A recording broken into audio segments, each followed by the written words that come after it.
Hi, I'm Charles Kenny, Senior Fellow at Centre for Global Development. Thanks very much for joining us. I am delighted to be here with Rory Stewart, who is currently a Senior Fellow at the Yale University's Jackson Institute for Global Affairs. Previously, he was a UK diplomat, a deputy governor of a province in Iraq during the Coalition Provisional Authority, the director of a charity in Afghanistan, the director of a car center at Harvard, an MP in the UK, had various ministerial positions, ending up as the Secretary of State for International Development. After that, he ran for head of a Conservative Party, and then briefly as mayor to be mayor of London. He's also walked across Afghanistan and the English-Scottish border and written a number of best-selling and prize-winning books. And he was a columnist for the New York Times. I'm pretty sure there must be a Substack coming in his future. Please feel free to ask questions by email or Twitter or chat. You can submit them to events@cgdev.org. You could tweet them at us at cgdev / CGD talks, or submit your comments via YouTube. But I'm going to monopolize the conversation to begin with. And so I'll start now. First off, Rory, thanks very much for being here. Thank you. I'm going to start with what's in the newspapers this morning, Afghanistan. Sort of a decade ago or more, you were calling for the US to keep a few tens of thousands of troops on the ground over a long time period, with the objective of sort of trying to make Afghanistan uncomfortable for al-Qaeda, meanwhile trying to help the country develop. Arguably, that's been somewhat the strategy over the last 5 or 6 years, I guess. But obviously, as of September this year, President Biden has said all troops are coming home. You've already come out against that. I guess what do you see happening if the Biden policy goes ahead, and what would you be doing differently? So the risk of the Biden policy is that the Taliban are able to seize urban areas. Basically, we have a very limited, very light troop presence in Afghanistan at the moment, with the US and its allies, largely based on air power and a couple of air bases. But that has been sufficient to provide support and prevent the Taliban from mounting a sort of conventional threat. It means that they have a strong presence in rural areas, but they're not able to take places like Kandahar and Kabul. And that's been central because really their success in the mid-90s ultimately came down to them rolling tanks up the main highways to Kabul. Right? Civil war followed by the Taliban taking over the country. My fear is that if we remove all the foreign troops and the air power, we will again find ourselves in civil war, followed by the possibility of a group like the Taliban taking urban areas, and Afghanistan will find itself in a very, very miserable situation. Fair. So what, I mean, how would you be keeping the same troops there are there now for a lot longer, or I mean, what would you be doing differently? I would be keeping essentially what we have there. And this goes back to the very beginning of this debate about Afghanistan. Ironically, I think President Biden was absolutely right about Afghanistan in 2008-9, when he argued for a light long-term footprint and challenged the surge.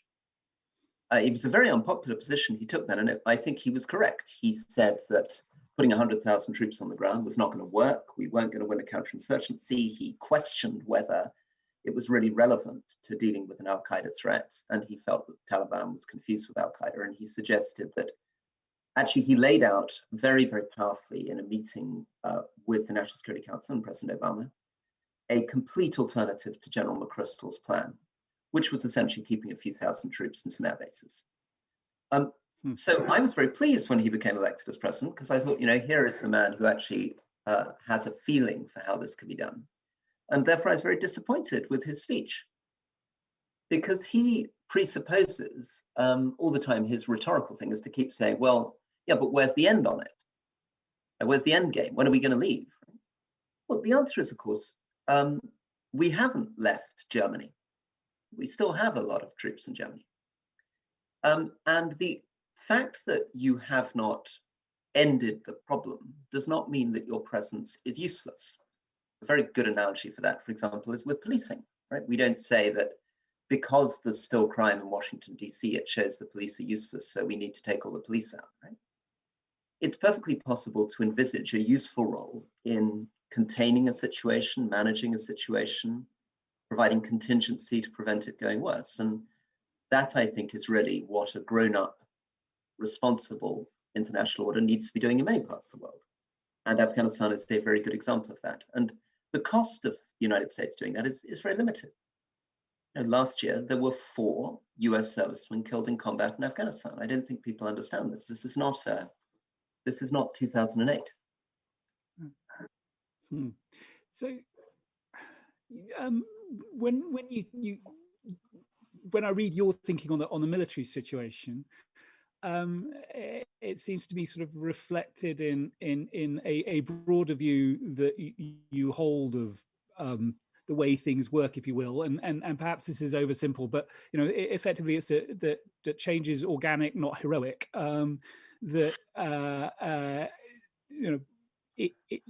don't very often get sudden improvements in the short term that based on outsiders coming in and fixing problems. That this is a long term endeavor, and getting sort of a bit closer to CGD's sort of core interests. You have sort of said similar things about development projects, that the problem with aid agencies in Afghanistan has been, flying in expensive consultants who've offered sort of cookie cutter advice on here's a new constitution, as it might be, and then sort of flown back out again. And you'd rather have agencies sort of employ people who've spent a long time in the place and have studied the history and the geography and the anthropology and so on. Do you think that's still possible in Afghanistan without the military, or do you think it's all going to go away? It's going to be very difficult without the military because, sadly, the Taliban will start mounting, with allies and others, increasing attacks against any remaining foreigners. And remember, we're not just worrying about the Taliban, we're also worrying about the Islamic State, which is now mounting incredible numbers of attacks in Afghanistan. Kabul is much more dangerous now than it was, and foreign NGOs will find it. I mean, many have left now. Right? Islamic State has issued threats against almost all implementing partners for almost all the bilateral agencies, and it's very, very difficult if you're running a small nonprofit or even a big nonprofit on the ground to think that what you're doing involves saying that there is a very high chance that somebody's going to come in and murder all your staff. At some level, your board, your risk assessors, your managers are going to say, look, this is a great project we're doing on female employment in Jalalabad, but can I protect my staff against the Islamic State coming in and killing everybody? No. And have my staff signed up for that? No, right? So I fear that it's going to be devastating for international development in Afghanistan, and it's naive to believe that this can continue. I mean, I think the reason that Biden is doing this is that primarily he wants to get out.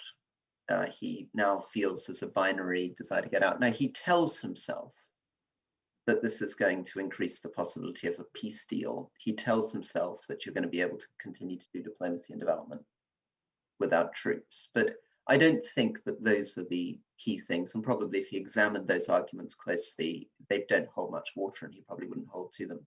What's driving it is he wants to get out, and he's taking enormous risk with the other stuff. So to push you a bit, given how critical you were in the past about what aid was doing in Afghanistan, does it matter? Well, that's a very good question. I mean, there's certainly horrible examples of aid in Afghanistan, and there's this incredible, rather wonderful US institution, which is set up by Congress, which is the Special Inspector General for Afghan Reconstruction, produces these incredible reports. Right, and one of those reports, I think, said that over $100 million have been spent on a single women's empowerment program by USAID, and the inspector concluded that it might have brought benefit to 12 women, but he couldn't be sure of that. Right? So, I mean, there are astonishing examples of bad developments in Afghanistan. Nonetheless, I mean, this sort of comes back to my sort of slightly what you call the sort of non-heroic vision, is that I don't think we need to conclude from that if there was nobody there at all, everything would suddenly be rosy.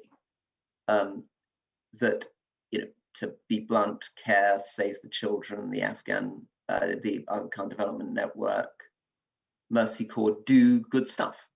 Like, good schools are being run, good clinics are being run. Foreign money is making a huge difference to paying the salaries of the Afghan army and the Afghan police, whatever you think about them. And the country's economy is tiny, and its tax revenue base is tiny. And it's very difficult to understand how it would be able to run basic services, let alone run services of quality, in the absence of international support. Right. I agree. In the past, I've thought SIGAR has gone, sorry, the Special Investigator General has gone too far in suggesting that aid doesn't work in Afghanistan. You know, on the basis of lack of evidence that there's been no corruption, has said there's been corruption and so on. But I certainly take your point that some aid is wasted and some is spent very well. On that, and it seems to be sort of, if you really believe the history and geography and anthropology line, that you know, the best aid is done with a deep understanding of the place you are trying to help. Seems to me that, you know, the obvious people to lead aid efforts when it takes understanding history and geography of a place are the people who live there, and yet, you know, you're not actually a fan of putting people who live there in charge of aid by, for example, just providing cash transfers. And I want to perhaps unfairly quote you from a while ago, saying that cash transfer goes totally against what taxpayers were sort of brought to believe about aid, that it was going to have this sort of magnificent transformatory effect. Well, you know, we've kind of accepted that aid isn't going to have this magnificent transformatory effect, that it is likely to be organic rather than heroic. You know, under those circumstances, are you still critical of cash transfers? So I think that, Charles, two different questions you're asking, and I'm very happy to answer both of them. But one of them is about the role of foreigners as opposed to locals in development, and the other is specifically about cash transfers. I think the foreigners against local thing is a fascinating conversation that I'd love to get into more, because I think it's a difficult conversation and it's worth having. I think there is a role for foreigners in other people's countries, but explaining why that's the case is quite tricky. Cash transfers, if we just take a step back for a second, just in case there's anyone on the call who's not quite as familiar with the jargon of cash transfers as you are, Charles. Effectively, the idea is that you give people cash. Right? And there are many different ways in which you do it, but there are basically three types of cash transfer. There is cash transfer in a humanitarian emergency. So there's been an earthquake, everybody's living in tents. And instead of providing them with wheat to eat or a tent to live in, you give them cash and they go out and buy whatever they think really matters to them. And that's very easily defensible, because obviously the refugee in that case, or the internally displaced person, has a much better idea than a foreigner of what they really need today, whether it is a tent or a new meal or a coat, and they can keep the local economy going by using their cash. Right? There are some limits to that. I mean, all this stuff is pretty complicated because the local market may not be operating, but broadly speaking, it makes sense in that context. There's a second context where cash transfer makes sense, which is giving quite large sums of cash as a grant, in the way in which we used to do microcredit. So you are a woman in a village in Bangladesh. I give you $350 so that you can buy a cow, or you can set up a little shop. And you will be able to run a business, and you can, and there's very good evidence on this, over a year or two, see consistently people going from having zero savings and to a situation where they have a couple $100 in the bank and they have a couple $100 of assets. Right? And it's great. It totally transforms the life of, for example, a widow in a village in Bangladesh. But the third type of cash transfer is the one that people like DFID were particularly excited by, almost done in Kenya and Pakistan, which is transferring $20 or $30 a month to very vulnerable people, effectively through a social security system. It's basically setting up a Kenyan welfare state or a Pakistani welfare state. You're not generally giving this money to the most productive members of society. You're often actually giving the money to the elderly or disabled or people who don't actually have any work. And you are signing up to do it for the long term. You're not giving them enough every month to ever really be able to set up a business, buy a cow. You're giving them enough to survive. And you're doing it forever. The fundamental problem with this is that you can't do it for 400 million people in the world, right? The resources within development agencies, USAID, DFID, simply don't exist to do that, right? So the first problem is that you are slightly inequitably selecting a random selection of people in NWFP in Pakistan or in Lake Turkana in Kenya, and you're putting your money into them, but you're not giving any money to people who are in similar need in DRC and this and that, right? But perhaps more difficult is you are effectively taxing, because this is taxpayers' money, people in Britain. So let's say you're spending, I don't know, you're taking on average $200 per person per year out of a British citizen.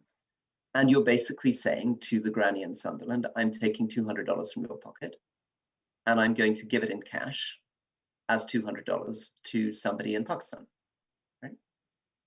I find, generally speaking, that is not what for the sake of argument, the granny in Sunderland envisages as international development or what they're signing up to do. They did not sign up to fund a welfare state in other people's countries.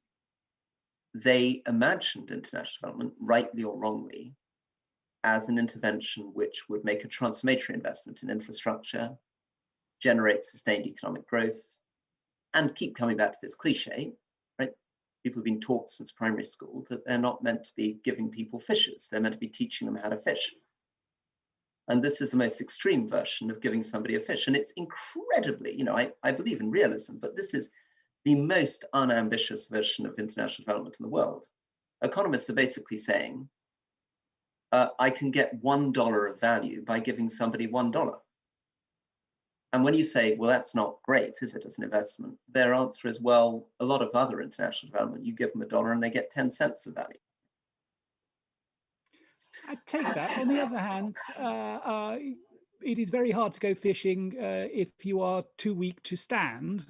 Sometimes giving people a fish so that they have the energy to go fishing actually is a sensible way about things. If you look at the way that money is spent by very poor people, it is on things like better nutrition, very basic healthcare, perhaps buying school books for their kids to go to school. They're not spending it on alcohol or drugs or whatever. They are spending it on human capital, if you will. It is an investment. It does not, Charles, unfortunately, any evidence really that these small-scale transfers make a sustainable difference in people's lives. Most of the research in Latin America into these small-scale cash transfers suggests that as soon as they stop, people's lives revert to what they were before. If you're going to do cash transfers, focus on doing the $300 cash transfer in a single moment to the woman in Bangladesh, for example, to transform her life. But simply creating an unsustainable payment system, which as soon as you stop providing it, makes people just revert to where they were before, makes no sense to me at all. I mean, remember the fundamental problem is that the size of the developing world economies is roughly the same as the size of the economies of the developed world now. So even if everybody in the developed world was spending 0.7% on international aid, which they're not, right? Our global contribution to the developing world is about 0.7% of their GDP. The question is, with that very small contribution that you're able to make, is the best thing to do to try to run a tiny element of a welfare state in a tiny number of countries? Or is it to try to find interventions which are more likely to be transformatory? So I think if you're going to use cash, use it for humanitarian, use it for business loans, but don't try to run these drip feed programs. Let's move on to some of the programs you think might be more impactful. You sort of mentioned in a number of contexts that you're a bit suspicious of technical assistance, if you will, because the problem with the small farmer in Africa is not that they don't know how to farm, it's that they don't know how to make sure that the government is helping them in the right way, or perhaps even more importantly, not getting in their way by following poor policies. And so, actually giving people the knowledge of government policy and the ability to change it is a more powerful approach, for example. And do you think we're good at that? Do we know how to do that? No, that's very difficult. I mean, I think the fundamental analogy that we're very bad at using in international development is to think about what we do in our own countries. I mean, many of these things that seem very perplexing in somebody else's country are less perplexing if you think about working with farmers in the Lake District of England. Right?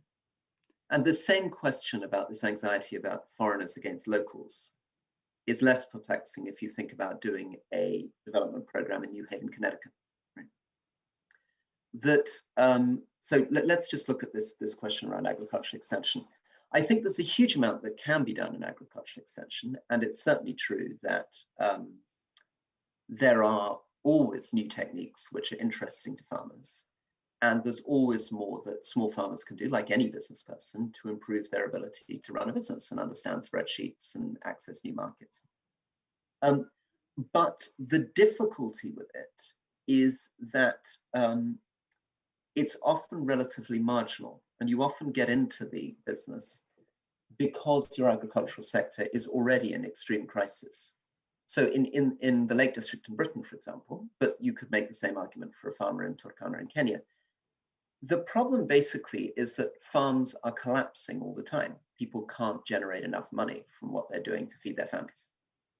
So the government will then turn up and say, well, if you did an amazing specialty cheese and sold it in Covent Garden, you could make this. Or if you did if you ran a holiday let alongside your farm or went into rare breeds.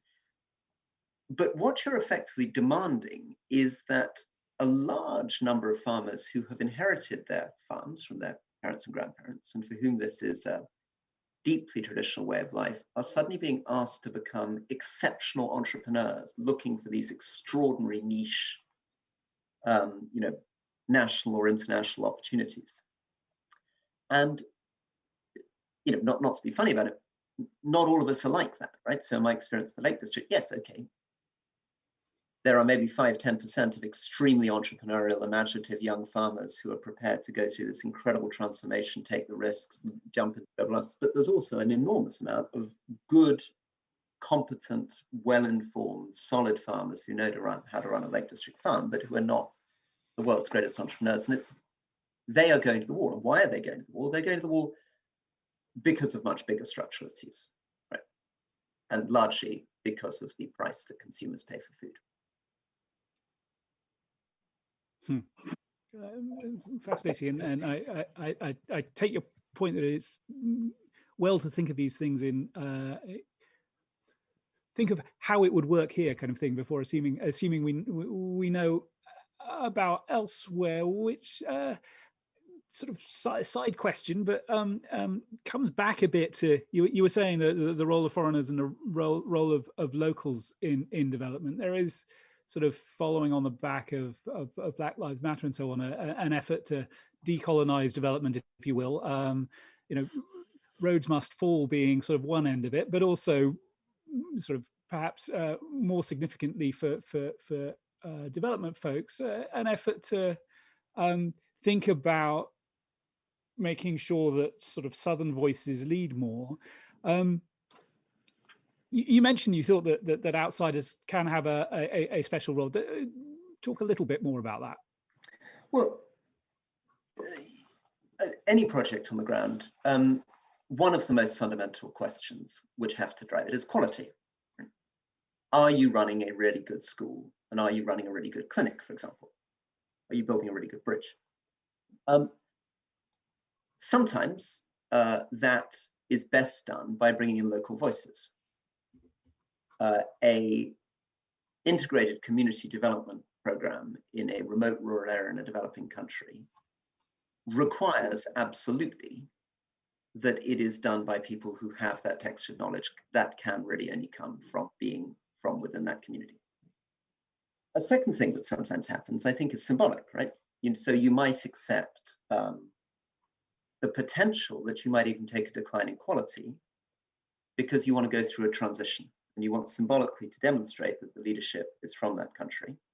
And you might accept that there'll be a transitional problem and that maybe the school wouldn't be run so well over 2 or 3 years, but it's important to make that, build that capacity. But I think, again, I did not to be funny about it, we have to keep coming back to our own countries and not being patronizing. I mean, often when we talk about the developing world, we apply standards and values which we would find bizarre if they were applied in our own countries. So I teach at Yale University. I'm British. Right? Do we really want a world which would say that Yale University should be purely indigenous, that somehow it's offensive that international experts turn up? No, obviously not, right? Because we think that a university is an example of something where you want to attract the best talent in the world, almost regardless, right, which country they come from. Would I want to say in a school in the United Kingdom that I would not want French or American head teachers in that school? I would only want British head teachers. No, of course not, right? So in a sense, we need to go through a big process of giving much more voice to local actors. We need foreigners who know much more about the local context, partly so that they can listen, right? They won't begin to be able to manage or work out who to deploy unless they have a very good intuition already about the ethnic and linguistic structures they're dealing with. But there are functions which sometimes foreigners can perform better. Now, that's a very difficult thing to say, right? But it's something that you can understand. We brought a Canadian to run the Bank of England, right? I'm not worried by the idea in Britain that they're accepting there are some things that foreigners can do better. And in particular in international development, one of the things that foreigners can be useful for is selling programs to international donors. If you've spent a lot of time working in the World Bank in Washington, you know how to talk that jargon. Again, if you're doing business development and you're selling products into Saks Fifth Avenue, it may be very helpful that you've spent years working in trade shows in the United States, right? And that may not be a skill that exists in this particular community. So, I mean, I'm sort of trying to explore ways in which, I think we're becoming unrealistic in our demands, and we're applying standards that we wouldn't apply in our own countries, and probably, and if I was going to be even more daring, right? I'm now, this is now getting into difficult territory, but it may be true that in some developing countries, for a whole series of complicated reasons, there isn't the depth of capacity and expertise in certain areas that there are in Britain, right? So we still bring a Canadian head of the Bank of England, but our literacy rates are quite high. Our university graduation rates are quite high, right? In Afghanistan, in the police force in Helmand, on the last survey, 8% of the intake of police officers could write their names or recognize numbers up to 5. Now, that's a big issue. And, we can have a lot of conversations about why that's the case and what you do to change that. But that does pose certain kinds of problems, right, in forensics and various other things. So, I mean, it's probably not my place to be having this conversation, but it is worth finding a gentle, thoughtful, sensitive way of having a conversation about why foreigners might have a role. So, to your point about wanting to have sort of this bridging expertise, if you will, people who really understand the context in which they are in, but also, understand what outsiders might be able to bring, or understand how you sell stuff to Saks Fifth Avenue. In some ways, I might imagine that a merger between a foreign office and a development department would be fantastic for exactly that kind of development. We've got a foreign office that is rightly admired around the world for having people who really supposedly do understand what is going on in the countries in which they work. We've got a technical cadre in DFID, which understands some of the problems of development, maybe not individual country context quite as well as some of their foreign office colleagues, but can help bring that outside perspective. Bringing these people together, surely this means the DFID foreign office merger was the best thing ever. Well, unfortunately, the problem is that neither of those skill sets really answers the problem. So the diplomats, by their nature, really exist in capital cities and spend most of their time dealing with ministers and other ambassadors and working on issues of international policy. They are not people who have any real instinct for rural development programs. Right? You can't take an ambassador into a clinic in Kaduna in Nigeria and expect them to spot what's wrong. DFID, you're right, has other types of things which are missing. And one of them is that although we talk a lot in international development about the importance of politics and governance and power, increasingly, for complicated reasons, DFID officials are also stuck in offices in the capital, largely doing project management and not spending a great deal of time on the ground and not providing much technical assistance. In fact, subcontracting that to other people. So that in the whole system, there is a real absence of anybody who can walk into that clinic in Kaduna in the way that a DFID health expert would have been able to 20 years ago, walk into the toilet and immediately think there's something wrong here, or look at the electric fan and think, wait a sec, there's no electricity within 20 miles of here. What are we doing with a fan on the ceiling, right? And that comes back to this question of quality. What are you really trying to do? One of the dangers of international development is that it is a realm of very, very high theory.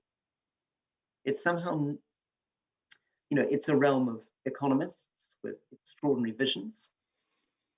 It's a realm of political speeches to the public saying you're providing education for 100 million girls, and debates about whether primary education or secondary education is the right thing to do. But what it isn't really is a space where people point out that in Malawi, 85% of girls leave school after 7 years unable to read or write. And what we do about that? Right? What do you do about that? Right? And you don't answer that question by just saying we need to be more indigenous, or we need to work more through the central government, or we need transparent, predictable, and accountable financial processes, or we need a new research paper on doing a randomized control study on whether primary education is or is more helpful than vaccination, right? We need to run good schools. And that somehow has disappeared. Right? It's considered deeply unfashionable, this whole question about why is this school rubbish? So the sector expertise question, certainly when I was in the World Bank, one of the things that was quite noticeable were how many infrastructure projects were run by economists, including me, rather than, as it might be if it was a road project, run by a road engineer. And that had been a change over time, as you suggest. Now, in the World Bank, you can't say that it was about overall numbers of people, because I think the overall number of people in the World Bank had gone up. So it was, it was just all the engineers had retired, if you will, and not been replaced.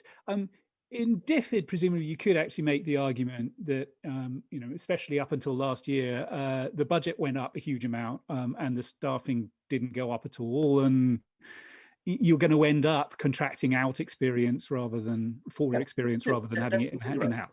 It was heartbreaking. So, the German Development Agency, GTZ, had, I think, 150 staff, 150 German staff on the ground in Zambia, when DFID would barely have had half a dozen. And this is because our budget increased. So when I was the Secretary of State, I was managing a budget of £14 billion a year, nearly $20 billion a year.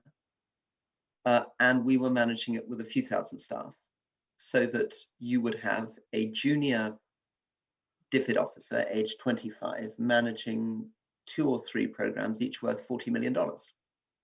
And by definition, they can't really get on the ground, see these programs, or make any sense of them. And why is that? That's because for a whole series of reasons. From the Treasury's point of view, they don't want to employ more staff because they're worried other government departments will get bitter that DFID has all this money and has all these civil servants. And then it's justified, right? It's justified in terms of, well, we shouldn't be doing this, and then a lot of political anxiety is coming about, to return to it, what is the role of foreigners? And then we become very snooty about technical expertise. We disapprove of the Germans, for example, having lots of people on the ground in Zambia.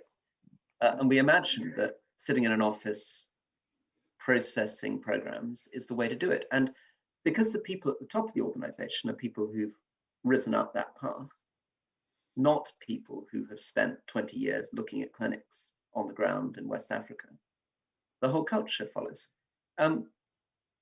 So, a lot of what we're talking about here is really about bureaucracies and the oddity of bureaucracies. And this is never really caught in think tanks and academic debate, that, I'm staggered by the fact that bilateral donors in Afghanistan, 20 years after the intervention, reinvent the wheel every 6 months with really rubbish ideas. They're still talking about, doing trade shows on Kashmir, right? And we've tried trade shows on Kashmir for 20 years, and incredible amounts of money have been wasted, and it doesn't work for 50 reasons that I could tell you if you had the time, right? But I'm not going to bother to tell you. I just tell you we've tried it again and again, and it doesn't work. And yet, sure enough, there will be some new officer and some new lump of money, and everybody will be, why don't we do Kashmir? Why don't we do a trade show? So I don't know how you account for that in the academic literature, the kind of madness of the way that bureaucracies operate. Send you some links to CGD work afterwards. But anyway, let's move on. That was fascinating. I do want to leave time for, I see questions are coming in, and I do want to leave time for them. But I need to ask you one or two more, or at least one about COVID and one about the environment. And I would love to ask you just very briefly, you have come out saying that the step back from 0.7 in the UK is a mistake, and actually sort of come out in favour of targets in general, so the 2% defence target amongst others, sort of on the grounds that they help sort of keep the long term in mind, if you will, at moments when budgets are looking tight. I mean, if you look at what happened to UK ODA over the last few years, it seemed like the kind of salami slicing you're worried about happening without a target was happening with a target. That the Department for Business would get a bit more money for running research on development, and the Home Office would get a bit more money for looking after refugees. And you sort of, the salami slicing was happening within the target rather than outside the target. But do you still feel that the target made a difference? It made a huge difference, because you're right, those departments were able to get hold of a little bit of money, but not very much, because there was still very, very strong legal protections and very strong conditions under which they could get it. I mean, if you talk to the people in those departments, they were perpetually in a rage because we were able to say no again and again and again. I mean, we still had in DFID extraordinary flexibility and freedom over what we could do with our money within that budget. If a humanitarian disaster happened, the UK government could find 100 or 200 million pounds immediately with no problem at all from a flexible budget. I could double our spend on environment and climate, put a couple of billion into that without having to worry very much. I mean, it was a very, very strange situation. I mean, I think sort of embedded in that story that I've told you is also the political problem, which is that the public is understandably suspicious about an organization that has that kind of resource, that I can always find £200 million to do almost anything that we want to do at a moment's notice, while, for example, in prisons, right, we are unable to give people a hot breakfast. We are locking people up, 22 hours a day. We are renting out the bottom 3 floors of the Ministry of Justice building to try to generate an extra £9 million a year when I'm giving $250 million to an Ethiopian education program. And these two are, difficult things to understand unless you've already gone through them.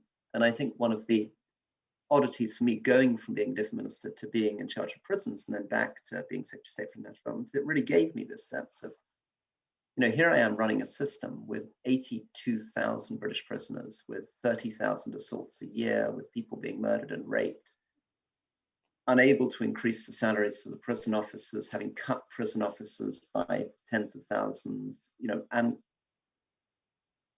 and I'm aware that just down the road is this department, which is, awarding enormous research grants to Harvard University to, do whatever it wants to do. Yeah. Or as you say, double the amount given to environment and climate. Just sort of briefly on that point, your fantastic and beautiful book that everybody should read, The Marches. One of the things that sort of is a repeated motif, if you will, in that book is you are walking around talking to farmers who are sort of the victim of the latest government fad when it comes to improving the environment of the region,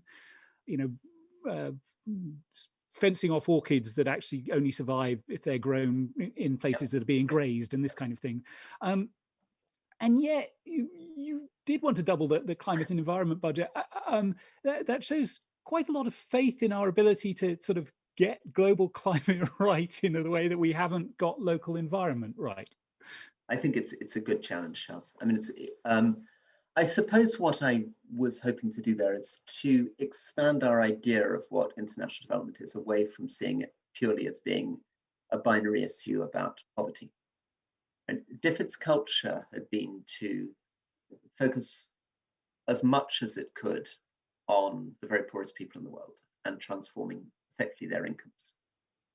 And I felt that we needed a much richer, more generous idea of public goods, which could extend to conservation, could extend to climate, could extend to protecting historical heritage, could extend to urban planning, could extend to universities, that I didn't see why our international development money couldn't be used to do useful, worthwhile projects in other countries that went beyond the pure question of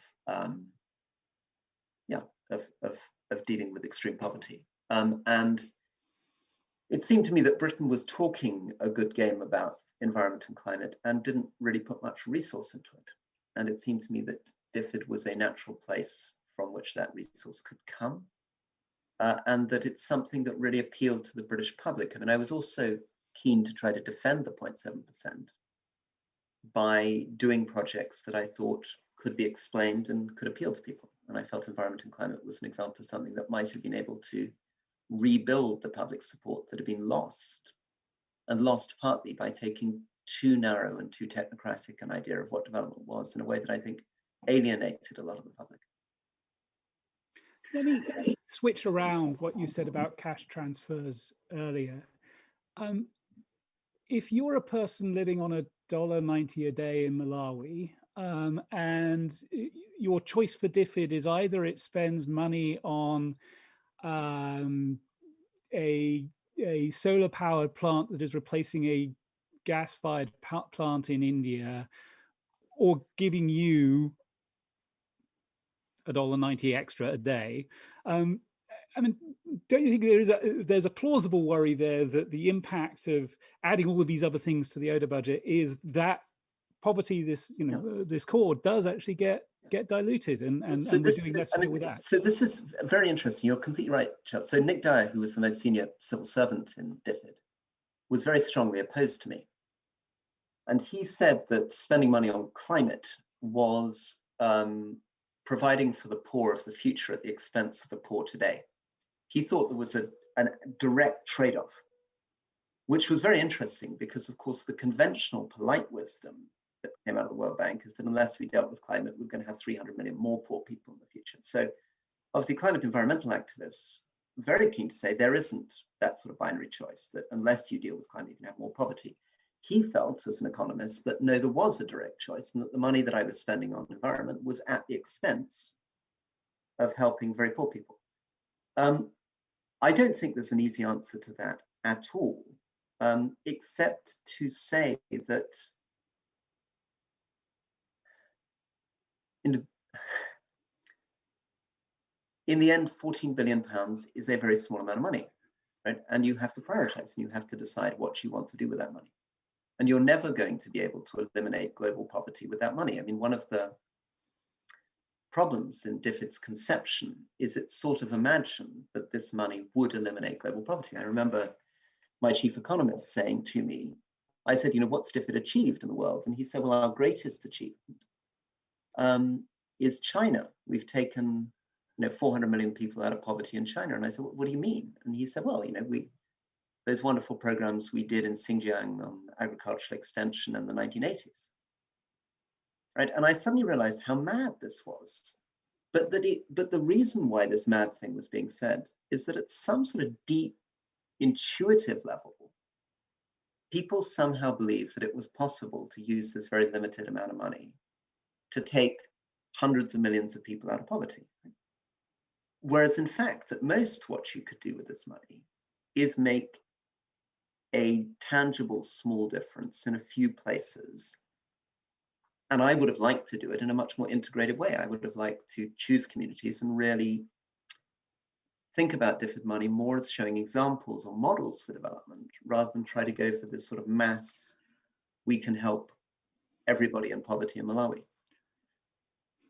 Fascinating. I wanted to ask you about COVID, but it would be rude of me because there are these questions from the audience. Thank you. Don't stop. I'm coming to you.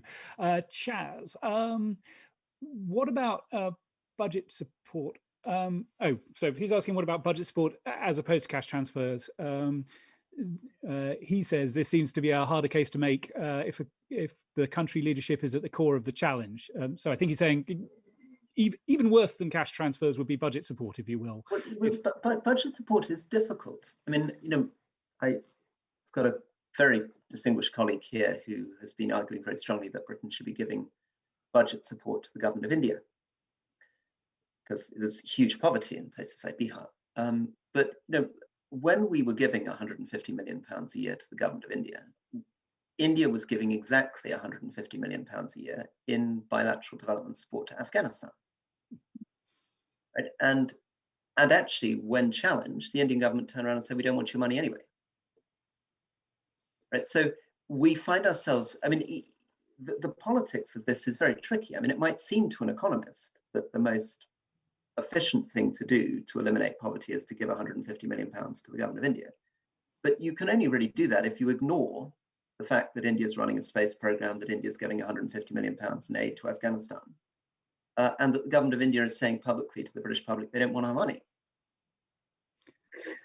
So there's a linked question here from Zhisheng Li, who basically asks, is the 0.7% target relevant for the UK in today's development climate, which sort of is linked. You're saying, if you look at where 0.7% came from, it was about, capital inadequacies in developing countries and filling them with a combination of private and public money, and you out pop 0.7, and you are talking about a world where one of the biggest developing countries is running a space program. Does 0.7 really make any sense in that context? Well, I think it's an arbitrary number, and it certainly isn't a number where you can pretend that this is the number that would allow you to eliminate global poverty by such and such a date. But I think it's reasonable to have a rule of thumb force states to think about how much they want to spend on contributions. I mean, I think just as you might as a private citizen want to think about how much money you'd want to spend supporting development philanthropy. But it's, these things are very uncomfortable. I mean, I think, embedded in that is another thing which we don't want to talk about really, which is that fundamentally, for most of the public, this is charitable giving, this is philanthropic giving. Whereas for many academics in the development community, that idea is profoundly offensive, right?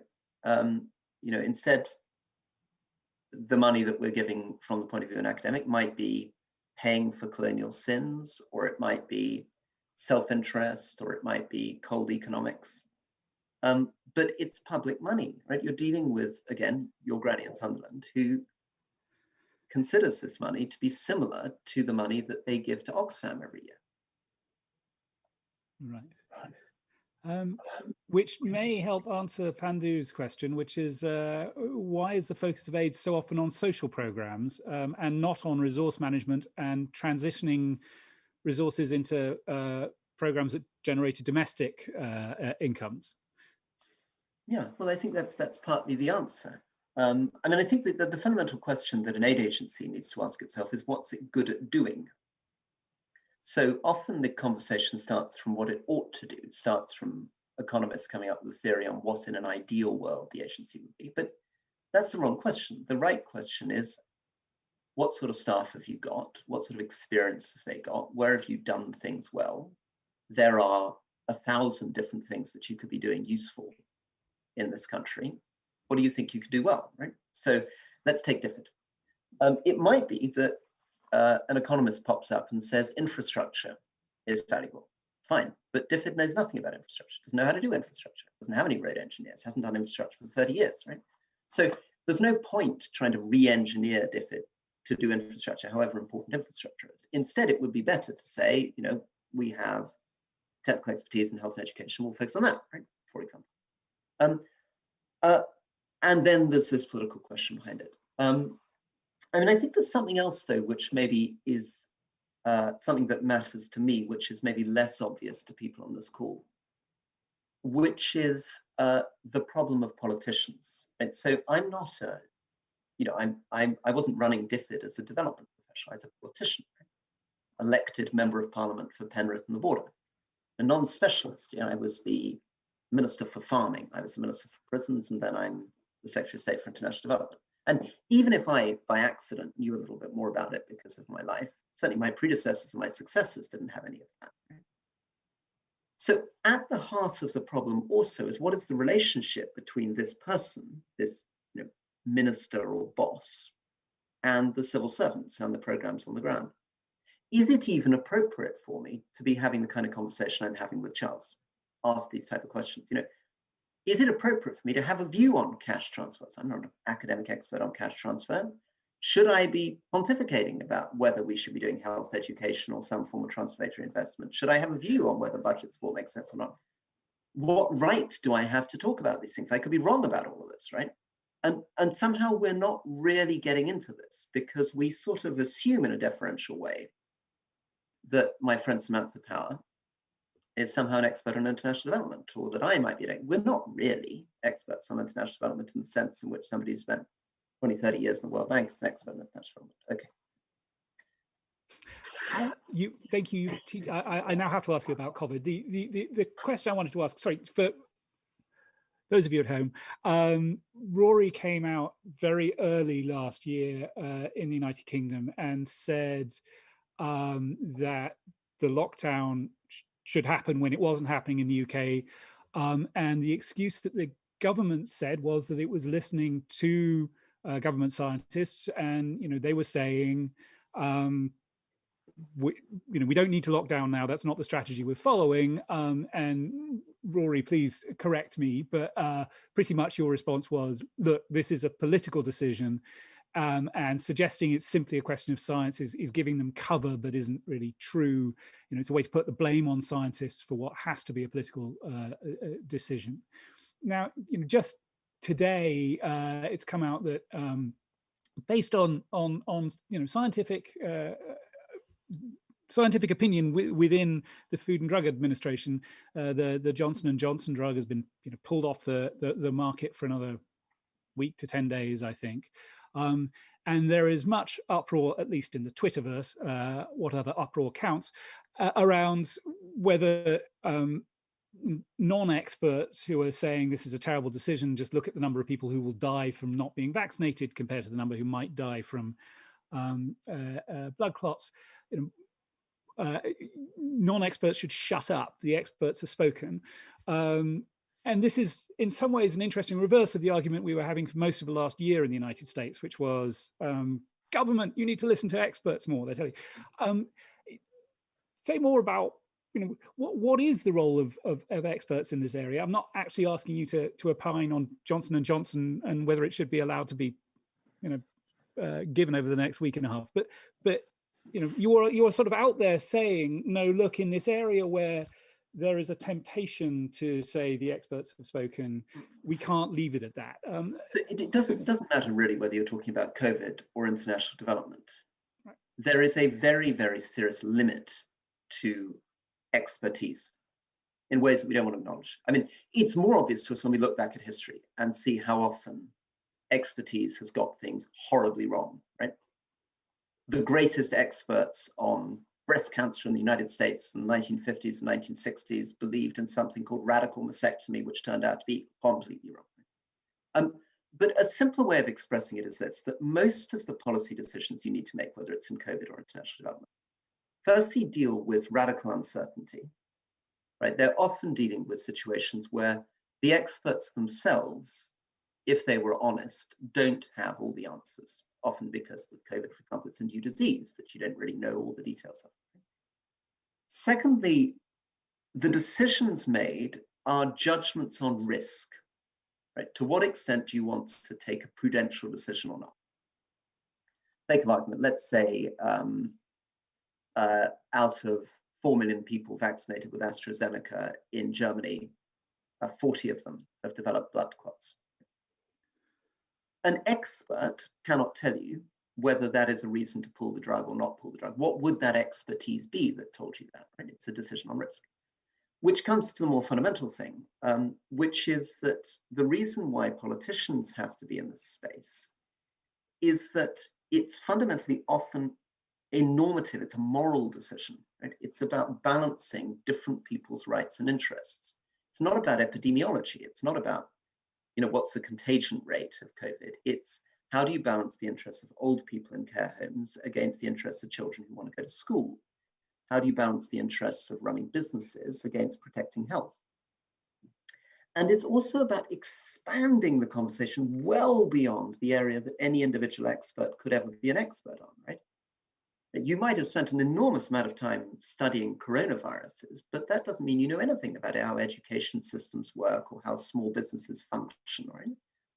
So ultimately, the role of the politician has to be to try to have that conversation on behalf of the public. And that involves being respectful to experts, but it also involves challenging them. And the reason we find that difficult is we have such a low respect for politicians, right? We're so aware of their incompetence and their ignorance that we're horrified at the idea that they would propose to take on, a role of such incredible complexity. But there is literally nobody else who has a legitimate ability to do that. That seems like a perfect point to end. Well, which is to say a perfect reason for thinking and hoping you get back into politics soon, Rory. Thank you so much for your time. Thank you to those who asked questions that I was rude enough to occupy so much time with my own that we didn't get to. But thank you all for listening, and I hope it was as interesting for you as it was for me. And Rory, I hope to see you very soon. Stay safe, and thank you again. Thank you all very, very much indeed. And let me just finish by saying I will have said many, many things which are incorrect, many things which are wrong, and many things which may even be offensive. But I hope through watching me think, you get some idea of some of the limitations, at least, of politicians in development. Thank you. Thank you. Bye.